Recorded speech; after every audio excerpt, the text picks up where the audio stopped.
Hello and welcome to Worth the War. My name is Kimmy. The purpose of Worth the War is rethinking love and relationship and helping people to avoid abuse. If you think we can do a better job with love and relationship than we're doing today, you have found the exact right channel, and we'd love it if you join us by pressing the subscribe button. The topic of today's video is what we can learn from celebrity divorce. We try to be kind of evergreen here in terms of content on YouTube for Worth the War. Things that you can learn about today but could also be really helpful 10 years from now. So we this week heard about Bill and Melinda Gates getting divorced. And as sad as that is, we're really pretty immune to that. We have divorce after divorce that is really kind of announced in the celebrity arena here in the United States and across the globe.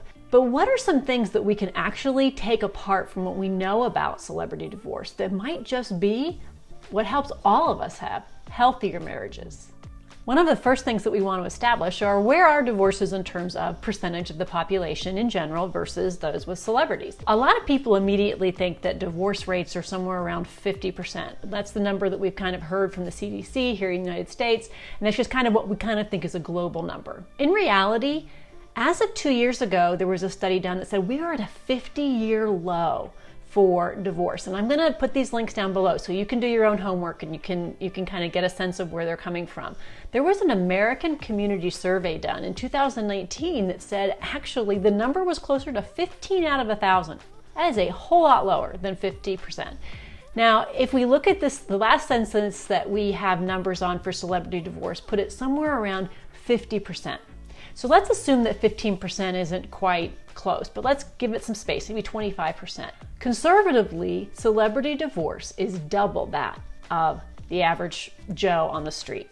So let's talk about some reasons why this might be happening and what we can take from that to learn so that we don't end up choosing someone to spend our life with and actually having it not work out.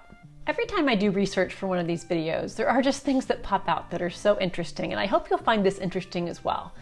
So there was a study done in 2011 that said that people who are in the most positions of power, so this can be entertainment industry, it can be in the corporate world, it could be in politics, these people are more likely to either engage in unfaithful behavior or have infidelities than people who are in the average category of life. And so what can we take from that kind of shatters some of the reasons that we think that marriages don't work, and that if we just had some things in line that marriages would work? And the number one reason given for divorce is financial disputes, right? Well, the richest and most powerful among us are staying married the least. We may be buying a lie that says, wow, if I had somebody come clean my house, then I wouldn't argue with my partner about not emptying the dishwasher or changing the toilet paper. If I had someone to come and cook for us every night, it wouldn't be stressful and we'd enjoy life more. If we had a nanny, then things wouldn't be stressful for us with our kids, and we could afford to go out and do dinner and go out more often. We wouldn't have to worry about car repairs or mortgage payments or hospital bills. We really do, somewhere in the back of our head, tuck away the idea that a lot of the things that we have trouble with our partner with is money. Well, clearly, it's not so much about the money as the way we approach whatever it is that we have. So if it's not a matter of resources, if that doesn't make us happier, in fact, in the case of numbers we're looking at, is it actually makes us less happy to have all of these outside, external, and financial things in our life. Well, what is it that creates the problem to begin with?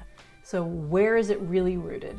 Well, we're going to take a deep dive into the idea that the majority of the people who are celebrities in the entertainment industry are actually a part of this machine that creates the fairy tale of love and relationship.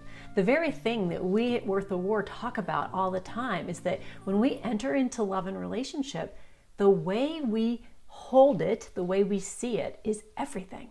And if we see it as something that's going to be completely based in feelings, that it's going to be something that is magical that we have no control over, if it's going to be something that hits us over the head like a wand from a fairy godmother, and no matter what our feelings are about it, it doesn't matter, we're in love, we wake up, it can be gone in an instant, and we don't have any control over that either, that sometimes it's even portrayed in the entertainment industry as if being aggressive, being dominating is actually sexy. So you're more inclined to accept abuse and abusive ideas because we're sold these ideas that we don't have control, that we should accept abuse, that we should actually be thrilled and excited to be with someone who is dominating and pushes us around.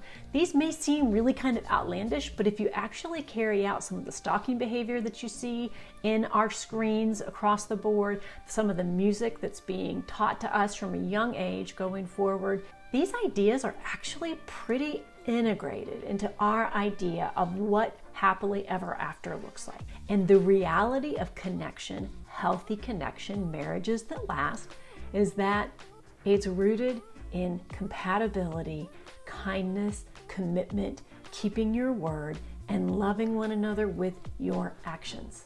And that's a very different world than we see in the entertainment and power industries of our world today, of our cultures. So let's not, disassociate ourselves from the fact that these are the very people who are a part of creating these images. So we probably should give them a little bit of grace and say, when you're immersed that deep into an idea of love that's that destructive, I can see that divorce would become a much more prevalent option. So the two greatest lessons that we can learn are that money is not going to solve any of our problems. Having money or access or privilege isn't going to make our marriage, our relationships, our partnerships any better. And the other one is, the fairy tale is actually the connection. It's walking out life with someone. It's finding a real heart with real mess and real imperfection and finding the beauty that actually makes a marriage work. And a celebrity situation where they are heavily steeped in the idea that love is something that happens to you, it's not something you create, it shouldn't be real surprising that those marriages struggle in the light of day. It means the world that you took the time to be here. There are a lot of other places that you could be. I am so grateful that you're joining our community. I hope that you'll join us permanently by subscribing and coming and seeing the new content that we put out every Thursday. We're also building communities on Instagram and Facebook and Twitter and TikTok, and we would love to have you join us on our website, WorththeWar.com. We are gathering voices to rethink love and relationship and to spare hearts, and we would love to have you be a part of it. We are just getting started. I hope you have a great rest of your day.